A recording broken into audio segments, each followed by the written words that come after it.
ജെറുസലേമിലെ പഴയ നഗരത്തിലുള്ള അർമേനിയൻ പാത്രിയാർക്കേറ്റിന്റെ ആസ്ഥാനമായ saint James ആശ്രമത്തിനും കത്തീഡ്രലിനും നേരെ വീണ്ടും ആക്രമണം.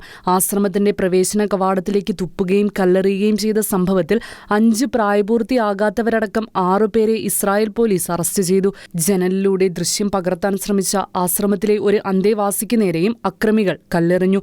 സംഭവത്തെ തുടർന്ന് പ്രദേശവാസികളുടെയും ദൃക്സാക്ഷികളുടെയും പരാതിയുടെ അടിസ്ഥാനത്തിലാണ് പോലീസ് നടപടി സ്വീകരിച്ചത്. അറസ്റ്റിലായവരിൽ 3 പേരെ റിമാൻഡ് കാലാവധി നീട്ടുന്നതിനായി കോടതിയിൽ ഹാജരാക്കിയപ്പോൾ മറ്റു 3 പേരെ ജാമ്യത്തോടും നിയന്ത്രണ വ്യവസ്ഥകളോടും കൂടി വിട്ടയച്ചു. മതവിദ്വേഷത്തിന്റെയും വംശീയ അതിക്രമങ്ങളുടെയും എല്ലാ സംഭവങ്ങളെയും അതീവ ഗൗരവത്തോടെയാണ് കാണുന്നതെന്നും കുറ്റക്കാർക്കെതിരെ ശക്തമായ നടപടി തുടരുമെന്നും ഇസ്രായേൽ പോലീസ് അറിയിച്ചു. ഈ ആക്രമണം ഒറ്റപ്പെട്ട സംഭവമല്ലെന്നാണ് സഭാ നേതാക്കളുടെ മുന്നറിയിപ്പ്.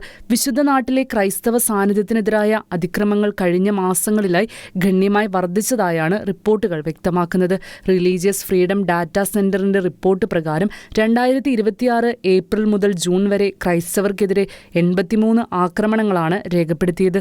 മുൻപാദത്തേക്കാൾ ഇരട്ടിയോളം വർധനവാണിത്. ശാരീരിക ആക്രമണം, ഭീഷണി, അധിക്ഷേപം, ആരാധനാലയങ്ങൾക്കും ആശ്രമങ്ങൾക്കും നേരെയുള്ള നാശനഷ്ടങ്ങൾ, കല്ലേറ് എന്നിവയാണ് റിപ്പോർട്ടിൽ ഉൾപ്പെടുത്തിയിരിക്കുന്ന പ്രധാന സംഭവങ്ങൾ. ആക്രമണങ്ങളിൽ പങ്കെടുക്കുന്നവരിൽ ഭൂരിഭാഗവും പ്രായപൂർത്തിയാകാത്തവരാണെന്നും റിപ്പോർട്ട് ചൂണ്ടിക്കാട്ടുന്നു. സെന്റ് ജെയിംസ് ആശ്രമത്തിലെ പുതിയ ആക്രമണത്തിലും അറസ്റ്റിലായ 6 പേരിൽ 5 പേരും പ്രായപൂർത്തിയാകാത്തവരാണെന്നത് ഈ ആശങ്ക ശക്തിപ്പെടുത്തുന്നു. സഭകൾ ഏറെക്കാലമായി ഇത്തരം ആക്രമണങ്ങൾ വർദ്ധിക്കുന്നതിനെതിരെ മുന്നറിയിപ്പ് നൽകുകയാണ്.